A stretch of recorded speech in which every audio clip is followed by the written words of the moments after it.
Salut, on se retrouve aujourd'hui pour une nouvelle vidéo et aujourd'hui on va parler livres, on va parler de mes dernières lectures de 2023. La dernière fois que je vous ai présenté mes lectures, c'était les lectures d'août et de septembre 2023. Je me suis dit que j'allais tout simplement vous présenter les quelques livres que j'ai lus en octobre, novembre et décembre 2023. Il y a quelques lectures, honnêtement la fin d'année n'a pas été archi productive. J'ai lu 4 livres au mois d'octobre, 2 au mois de novembre et 1 au mois de décembre. C'est pas énorme, mais par contre j'ai commencé plusieurs livres que je suis en train de finir là. Donc c'est aussi pour ça que qu'il n'y a pas énormément de lecture et que je vais regrouper ces 3 mois là de lecture. Voilà. On va commencer par le premier livre que j'ai lu en octobre. C'est une de mes lectures préférées de 2023, ce livre est incroyable. Vraiment, je vous le conseille à 1000%. C'est L'or de Alexandra Bracken que j'ai ici aux éditions J'ai lu. Ce livre a été un coup de cœur monumental.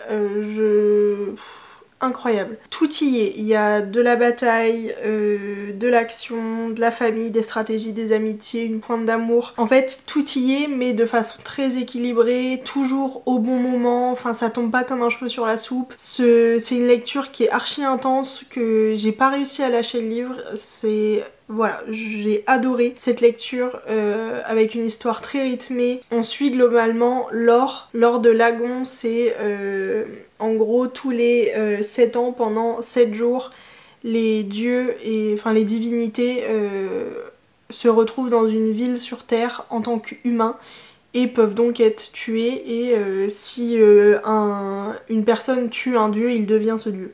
Globalement, voilà l'idée. Et en fait, c'est un peu un univers Hunger Games. Enfin, en tout cas, comme moi, je connais Hunger Games, parce que j'ai jamais lu les livres, mais c'est un peu du Hunger Games avec des divinités. Et c'est trop bien écrit. J'ai adoré la plume de Alexandra Bracken, j'ai adoré l'univers, ça m'a même donné envie de lire les Hunger Games, parce que c'est un mood de lecture que j'aime beaucoup. Donc voilà, je ne peux que vous le conseiller, j'ai adoré Laure. C'est un personnage qui est assez complexe, c'est un personnage qui est très fort mais avec une forte carapace qui s'est forgée avec son passé qui est assez triste et dramatique. Et en fait j'ai adoré parce que au travers de toutes les aventures qu'elle vit, on la voit grandir, on la voit évoluer, entourée de ce petit cercle d'amis, d'alliés qui se crée pendant de Lagon, et vraiment j'ai adoré la voir passer d'une personne complètement brisée à une vraie force de la nature. Et j'aime Laure et j'aime ce livre et j'aime la plume de Alexandra Bracken.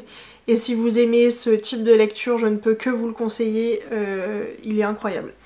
Au début il me faisait peur parce qu'il fait quand même quasiment 700 pages, mais je l'ai dévoré. Voilà. Après cette lecture très intense, je suis passée sur quelque chose de bien plus léger. J'avais envie d'une romance et j'ai lu Lueur de l'Est, donc le tome 2 de Compass Series de Brittany Sechéry. Dans ce tome là on suit donc Alia et Connor, il me semble, ça fait longtemps que je l'ai lu donc je ne sais plus exactement, je vous avouerai. C'est une très belle romance, mais j'aime beaucoup la plume de Brittany Sechéry, j'aime beaucoup cette saga là. Je dois avoir le tome 3 qui traîne, oui il est là-bas.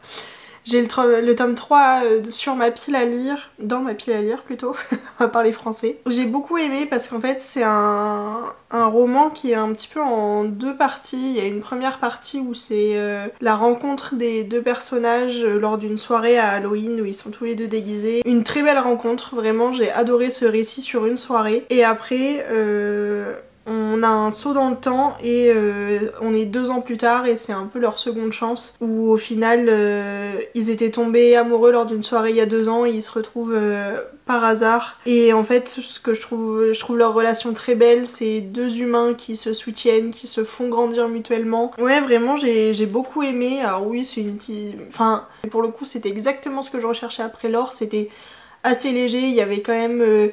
des personnages travaillés en profondeur avec des personnages qui sont très doux, adorables, très attentionnés, enfin vraiment incroyables, et d'autres qui étaient absolument détestables, qui m'ont arraché des grimaces. Non mais enfin je trouve que j'aime bien ce genre de livre assez léger mais où en même temps on a des personnages qui sont pas spécialement légers et qui sont vraiment très bien travaillés, très bien étoffés, donc j'aime beaucoup. Ensuite, j'ai lu un livre que j'ai retrouvé chez mes parents mais que j'avais déjà feuilleté mais je l'avais jamais réellement lu, je m'étais jamais posée pour le lire en entier. Il s'agit de Milk and Honey de Rupi Kaur, que j'ai là aux éditions Andrews Macmill Publishing. Et celui-là c'était aux éditions Hugo New Romance. J'avais oublié de le dire. Je l'avais jamais lu mais c'est très sympa. J'aime bien de temps en temps lire un peu de poésie. J'aime beaucoup la plume de Rupi Kaur. Après c'est pas forcément ma préférée ou quoi. Mais il y a quand même quelques poèmes que j'ai renotés parce que je trouve ça très chouette. Elle nous emmène sur un chemin de guérison il me semble sur ce... Parce qu'en fait j'ai aussi The Sun and Her Flowers sur ma pile à lire de janvier là. En fait c'est des livres que j'ai achetés mais quand j'étais au lycée je crois, je les ai jamais lus. Ouais c'est ça, c'est la souffrance, l'amour, the breaking, comment on pourrait... la cassure et la guérison. Voilà, ça c'est les 3 chapitres. Je suis pas sûre de mes traductions mais voilà, j'aime beaucoup et ça m'a fait plaisir de relire en anglais même si c'est juste des poèmes, j'aimerais bien lire un petit peu plus en anglais. Voilà. Et ensuite j'ai fini le mois d'octobre avec une lecture très inhabituelle pour moi. Je lis quasiment pas de dystopie, enfin même pas du tout, je crois que c'est une des premières... Non c'est pas la première que j'ai lue, mais je lis ça très rarement et j'ai lu Le Passeur de Loïs Lowry aux éditions Medium Poche, pardon, j'ai failli louper le livre. Et j'ai été très agréablement surprise d'aimer une dystopie honnêtement. Je l'ai lu parce que je l'avais acheté parce que je trouvais la couverture très belle et que j'étais intriguée et j'avoue j'ai été un peu sceptique au début, j'ai dit bon c'est un petit livre on va tenter de le lire et j'ai adoré, je l'ai lu je crois en 2-3 jours même pas et franchement ça a été une lecture très chouette, très agréable. C'est pas non plus une lecture waouh, enfin j'ai pas été subjuguée on va dire, mais j'ai beaucoup aimé. Il y a de très belles descriptions, de très beaux moments, notamment les moments de découverte des couleurs, des souvenirs, des émotions, parce qu'en fait c'est une dystopie dans laquelle les gens n'ont pas de souvenirs, ne voient pas les couleurs, n'ont pas d'émotions ou quoi. C'est très... tout est très objectif et au final il y a juste une personne qui détient les couleurs, les souvenirs de tout le monde. Et donc le passeur c'est un vieux monsieur qui passe tous les souvenirs qu'il a à un jeune qui va reprendre sa suite. En fait c'est magnifique de ressentir tout ce qu'on peut ressentir en étant humain, tout ce qu'on peut voir. En fait t'es juste content de pas vivre dans une dystopie où il n'y a pas les couleurs, où il n'y a pas les émotions, même si des fois c'est dur, et bah t'es quand même content de ressentir tout ce que tu ressens. Donc voilà, j'ai beaucoup aimé et j'ai très envie d'approfondir le style de la dystopie en 2024, pourquoi pas, voilà. En tout cas c'est dans un petit coin de ma tête. Donc voilà pour le mois d'octobre et on va passer au mois de novembre où j'ai tout d'abord lu un deuxième roman d'une autrice où j'avais été assez sceptique du premier livre que j'ai lu. Courant 2023 il me semble, j'avais lu Normal People de Sally Rooney. J'avais été un petit peu déçue mais peut-être parce que... Enfin je pense que c'est parce que j'avais déjà vu la série qui avait été un coup de cœur et je pense que j'ai été un peu déstabilisée entre guillemets par la plume. Mais j'ai décidé de lire Où es-tu mon admirable donc de Sally Rooney aux éditions Point. Déjà j'aime beaucoup la couverture. Et franchement j'ai vraiment aimé, très belle plume. Je trouve que c'est une plume très simple, enfin facile à lire. En tout cas j'ai beaucoup aimé, c'était une lecture très chouette, Et donc on suit Alice, romancière à succès, qui part habiter dans un village isolé et elle fait la connaissance de Félix. En gros on a un quatuor avec Alice, Félix, Eileen qui est donc la meilleure amie d'Alice et Simon, un ami d'enfance. Et en fait on les suit tous les 4. Il y a une correspondance aussi entre Alice et Eileen. J'ai beaucoup aimé les lettres qu'elle s'envoyait en fait. Les chapitres étaient rythmés entre chapitres où on les voit vivre et chapitres lettres entre Alice et Eileen. Et j'ai trouvé ça très chouette en fait de combiner l'épistolaire et le roman. Et vraiment j'ai trouvé ça vraiment bien.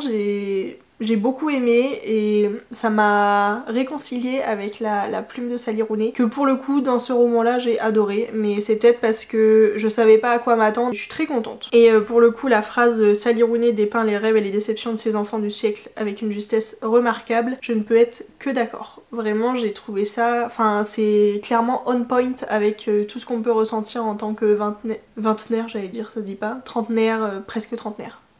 parce que j'ai basculé de ce côté-là. Enfin j'ai que 26 ans mais je vais avoir 27 ans cette année et ça me perturbe déjà.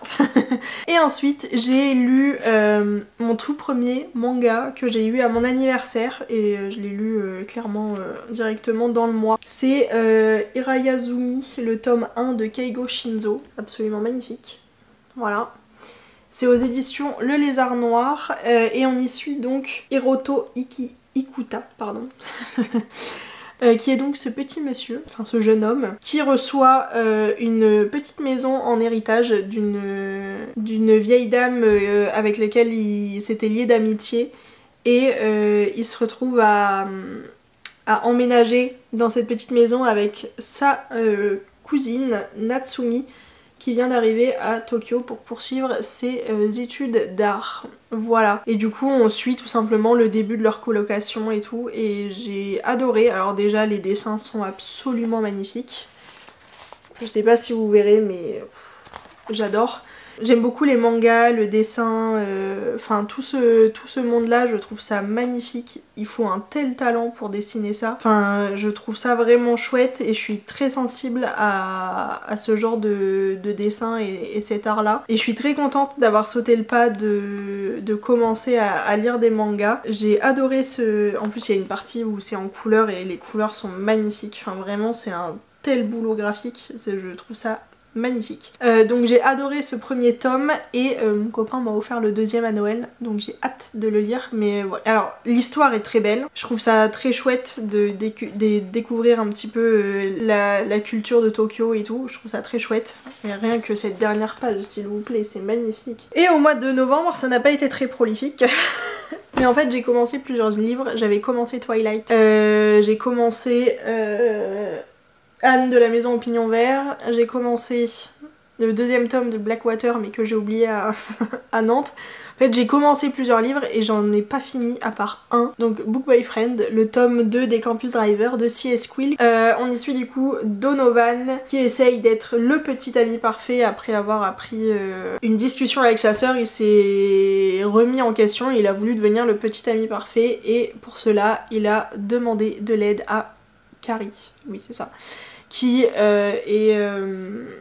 elle est toujours plongée dans ses livres, voilà c'est pour ça que ça s'appelle Book Boyfriend, il veut devenir un book boyfriend comme Carrie elle lit tous les jours et vraiment j'ai adoré. Alors déjà Donovan je l'aimais beaucoup dans le premier tome où on suivait Lane et Lois, mais Donovan vraiment j'ai adoré et puis il y avait Carrie qui le fait un peu ramer, vraiment j'ai trouvé ça très chouette, très sympa.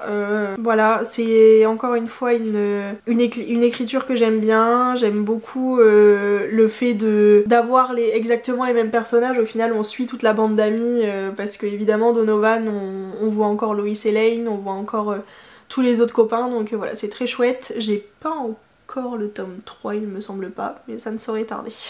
Bref, voilà pour les petites lectures, ça n'a pas été ultra productif mais j'ai quand même réussi à largement dépasser mon challenge lecture sur Goodreads, pardon. Je suis ravie, voilà. Bref, j'espère que ça vous aura plu, ça fait du bien de reparler livres et je pense que je parlerai de plus en plus livres par ici. Mais voilà, j'espère que ça vous aura plu et moi je vous fais des très gros bisous et je vous dis à très vite pour une nouvelle vidéo. Ciao!